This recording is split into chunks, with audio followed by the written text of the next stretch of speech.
வணக்கம். மாலை முரசு செய்திகளை விரிவாக பார்ப்பதற்கு முன் தலைப்புச் செய்திகளை பார்க்கலாம்.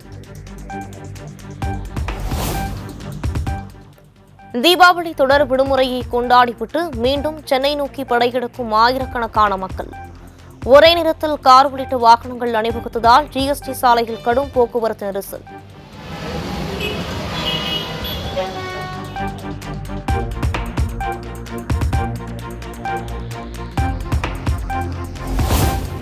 தொடர் விடுமுறை முடிந்து மீண்டும் சென்னை, சேலம், நாமக்கல் உள்ளிட்ட பகுதிகளுக்கு பயணப்பட்ட மக்கள். அதிக அளவிலான வாகனங்கள் அணிவகுத்ததால் கள்ளக்குறிச்சி சுங்கச்சாவடியில் கடும் போக்குவரத்து நெரிசல்.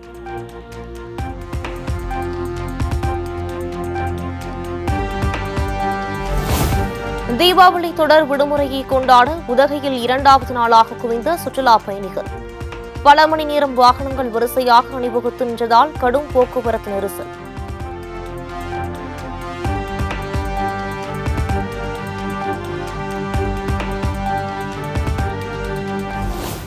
கன்னியாகுமரி மற்றும் அதன் சுற்றுவட்டார பகுதிகளில் கனமழை. சுவாமிநாதபுரம் பகுதியில் வீடுகளுக்குள் மழைநீர் புகுந்ததால் மக்கள் அவதி.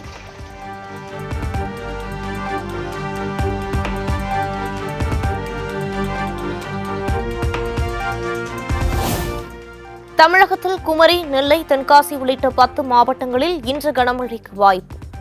சென்னையில் இன்றும் நாளையும் மிதமான மழை பெய்யும் என்றும் வானிலை ஆய்வு மையம் தகவல்.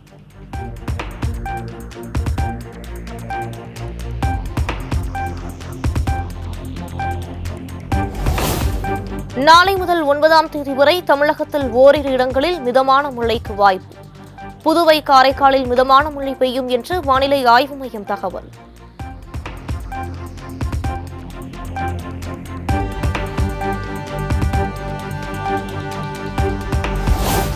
மேட்டுப்பாளையம் பகுதியில் கொட்டி தீர்த்த கனமழை. ஒரே இரவில் 9 அடி உயர்ந்த பில்லூர் அணையின் நீர்மட்டம்.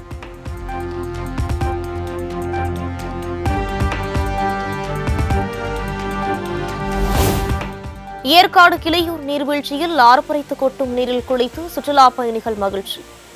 சுற்றுலா பகுதிக்கு வாகனங்கள் அதிக அளவில் வந்ததால் மலைப்பாதையில் போக்குவரத்து நெரிசல்.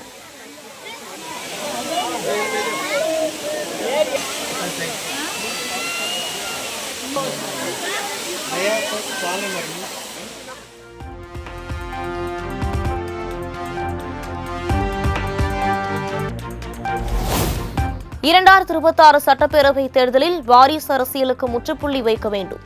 சேலத்தில் நடைபெற்ற அதிமுக செயல் வீரர்கள் ஆலோசனைக் கூட்டத்தில் எடப்பாடி பழனிசாமி திட்டவட்டம். 2026 சட்டமன்ற தேர்தல் வாரிசு அரசியலுக்கு முற்றுப்புள்ளி வைக்கின்ற தேர்தலாக அமையும். திரு ஸ்டாலின் அவர்களே,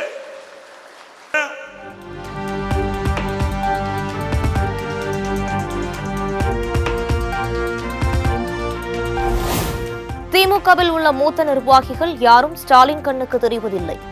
குடும்ப உறுப்பினர்கள் மட்டுமே அவரது கண்ணுக்கு தெரிவதாகவும் எடப்பாடி பழனிசாமி சாடல். அவர்களெல்லாம் திரு ஸ்டாலினுக்கு கண்ணுக்கு தெரியவில்லை. தன் குடும்பத்தில் இருக்கின்ற தன்னுடைய மகன்தான் அவருக்கு கண்ணுக்கு பட்டது.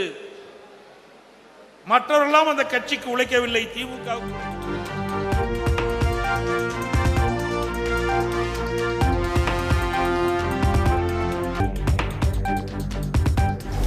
திமுகவிற்காக 20 ஆண்டுகள் ஸ்டாலின் உழைத்தார் என்பதை மறுக்க முடியாது.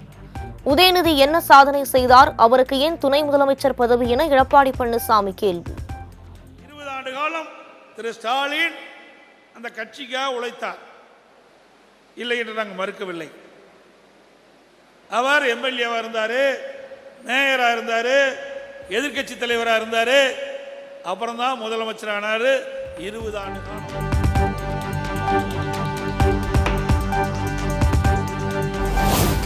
நீட் தேர்வை ரத்து செய்ய கல்வியை மாநில பட்டியலுக்கு கொண்டுவர நடவடிக்கை எடுக்க வேண்டும் என தவிக திட்டவட்டம். நீட் விவகாரத்தில் தமிழக மக்களிடம் பொய் வாக்குறுதிகளை அளித்து வரும் திமுக அரசை கண்டித்து தீர்மானம்.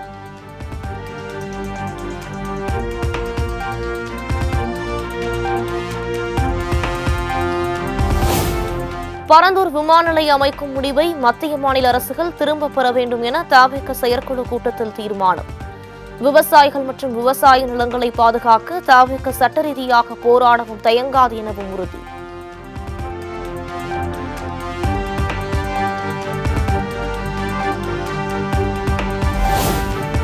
மாநாடு நடத்துவதற்கு முன்பாக வந்த தடைகளுக்கு திமுகவே காரணம். விமர்சனங்களை கடந்து போகுமாறு பனையூர் தவிக கூட்டத்தில் நிர்வாகிகளுக்கு விஜய் அறிவுறுத்தல்.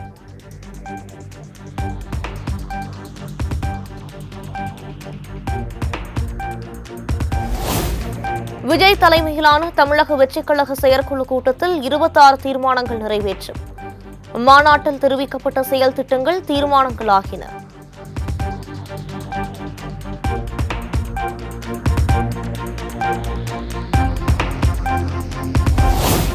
ஒரே நாடு ஒரே தேர்தல் திட்டத்தை கைவிட வேண்டும். மத்திய அரசுக்கு எதிராக தவிக செயற்குழு கூட்டத்தில் தீர்மானம் நிறைவேற்றும்.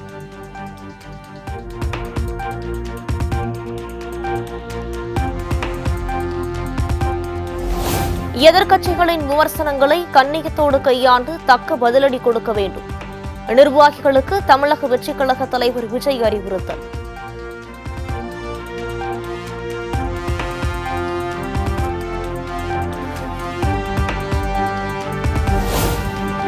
கட்சியை வலுப்படுத்துவது குறித்து தவிக நிர்வாகிகளுடன் விஜய் முக்கிய ஆலோசனை.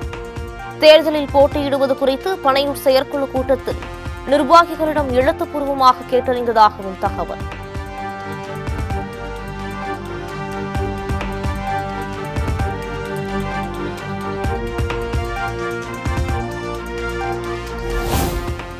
என்ன மிஸ்டர் சீமான், சாபமெல்லாம் விட்டுறீங்க, முதல்ல உங்க கட்சியில இருக்க ஓட்டைய சரி பண்ணுங்க.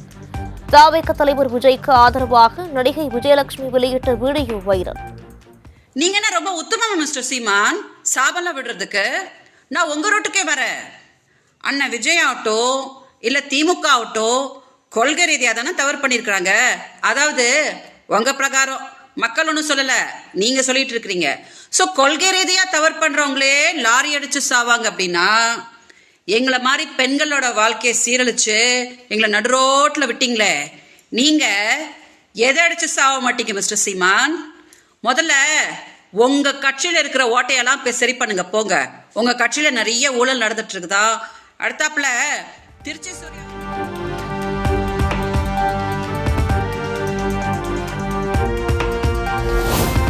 பழையன கழிதலும் புதியன புகுதலும் வலுவள கால வகையினானே.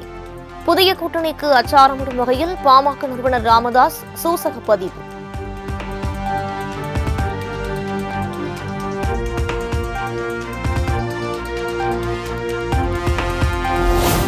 பத்தொன்பது அரசு பல்கலைக்கழகங்களில் குறித்த நேரத்தில் பட்டமளிப்பு விழாக்கள் நடத்தப்பட்டன. வரும் ஆண்டுகளில் பட்டமளிப்பு விழாக்களை ஆகஸ்ட், செப்டம்பர் மற்றும் அக்டோபர் மாதங்களில் நடத்தவும் ஆளுநர் மாளிகை அறிவுரை.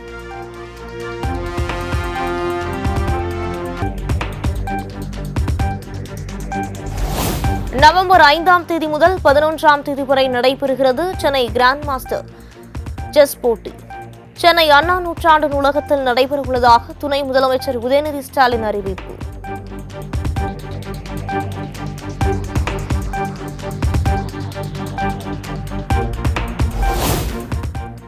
ப்ரீபெய்ட் மின்கட்டண மீட்டரை அறிமுகப்படுத்தி மாதந்தோறும் கணக்கீடு செய்யும் திட்டத்தை விரைந்து நடைமுறைப்படுத்த வேண்டும். தமிழக அரசுக்கு பாமக தலைவர் அன்புமணி ராமதாஸ் வலியுறுத்தல்.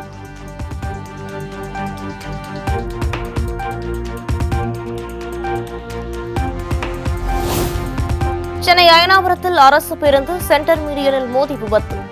மிதமான வேகத்தில் வந்ததால் பெரும் சேதம் தவிர்ப்பு.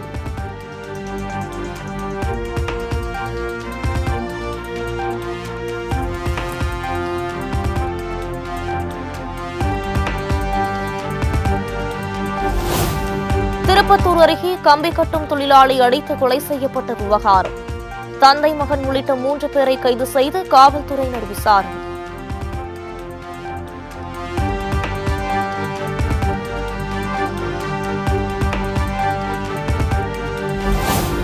சிவகங்கை மாவட்டம் சிங்கமுனரியில் பள்ளிக்கல்வித்துறை உத்தரவை மீறும் தனியார் பள்ளி நிர்வாகம். தீபாவளி விடுமுறையிலும் வகுப்பு நடத்தியதால் மாணவர்கள் கடும் மன அழுத்தத்தில் இருப்பதாக பெற்றோர் புகார்.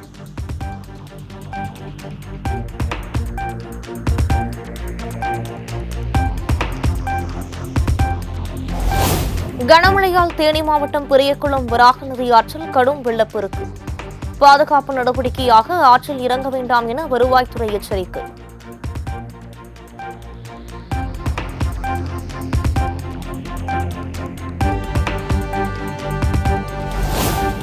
மணப்பாறை அருகே கிராம பகுதியில் உற்சாகமாக நடந்த மாரத்தான் போட்டி. சிறியவர் முதல் பெரியவர்கள் வரை பங்கேற்று அசத்தல்.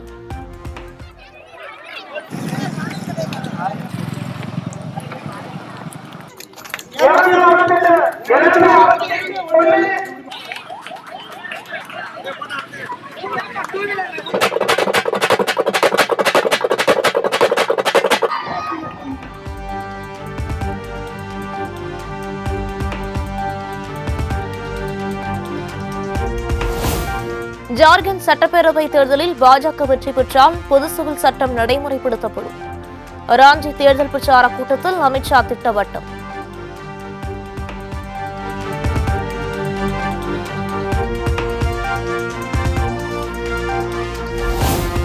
ஜார்க்கண்ட் மாநில பாஜக தேர்தல் அறிக்கை வெளியீடு.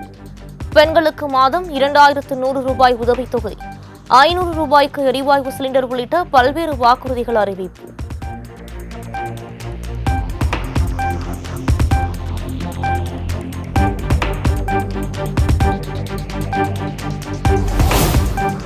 ஜார்க்கண்ட் மாநிலத்தில் மீண்டும் ஆட்சிக்கு வந்தால் பெண்களுக்கு மாதம் 2500 ரூபாய் வழங்கப்படும்.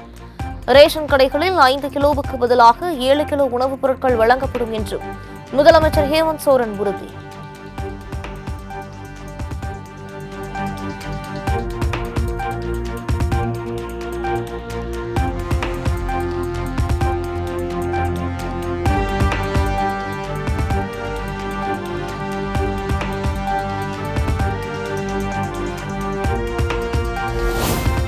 நமது அரசியலமைப்பை பாதுகாப்பதே தற்போதைய முதன்மை போல். வயநாடு இடைத்தேர்தல் பிரச்சாரத்தில் மக்களவை எதிர்க்கட்சித் தலைவர் ராகுல் காந்தி உறுதி.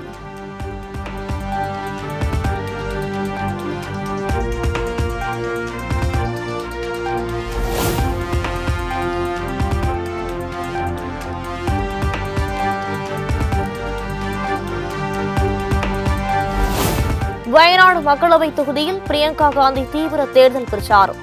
கடை வீதிகளில் நடந்து சென்று வியாபாரிகளுடன் கலந்துரையாடி வாக்கு சேகரிப்பு.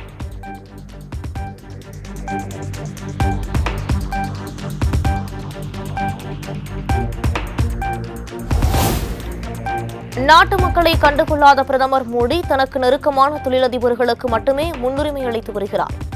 வயநாடு மக்களவை தொகுதியில் கொட்டுமலையில் பிரியங்கா காந்தி தேர்தல் பிரச்சாரம்.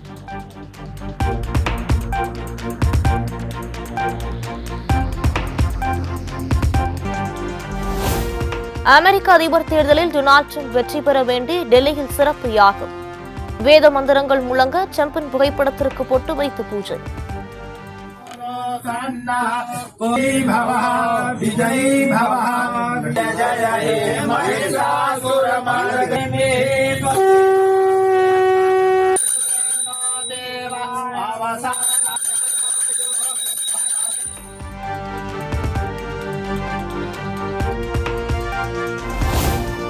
கேரள மாநிலம் திருச்சூர் பூரம் விழாவுக்கு செல்ல ஆம்புலன்ஸ் வாகனத்தை பயன்படுத்தியதாக புகார். மத்திய அமைச்சர் சுரேஷ் கோபி மீது வழக்கு பதிவு செய்த காவல்துறையினர்.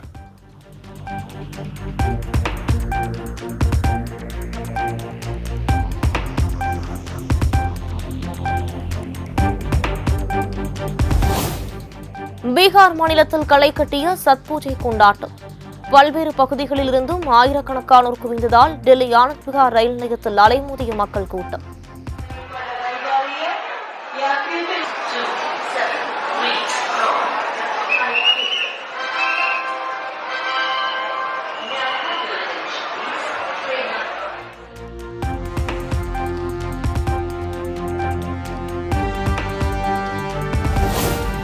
உத்தரப்பிரதேச மாநிலம் மதுராவில் பாய்பூத் பண்டிகையை ஒட்டி யமுனை நதியில் குவிந்த பக்தர்கள்.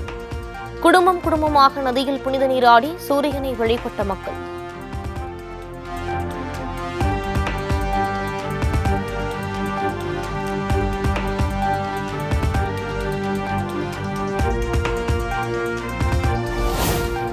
நியூசிலாந்துக்கு எதிரான 3வது டெஸ்டிலும் இந்தியா படுதோல்வி.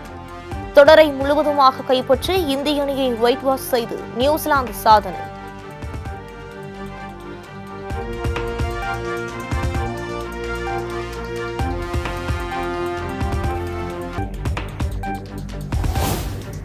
நியூசிலாந்து அணிக்கு எதிரான டெஸ்ட் தொடரை 3-0 என்ற புள்ளிக்கணக்கில் இழந்ததன் எதிரொலி. உலக டெஸ்ட் சாம்பியன்ஷிப் தொடருக்கான புள்ளிப்பட்டியலில் முதல் இடத்திலிருந்து 2வது இடத்திற்கு சரிந்தது இந்திய அணி.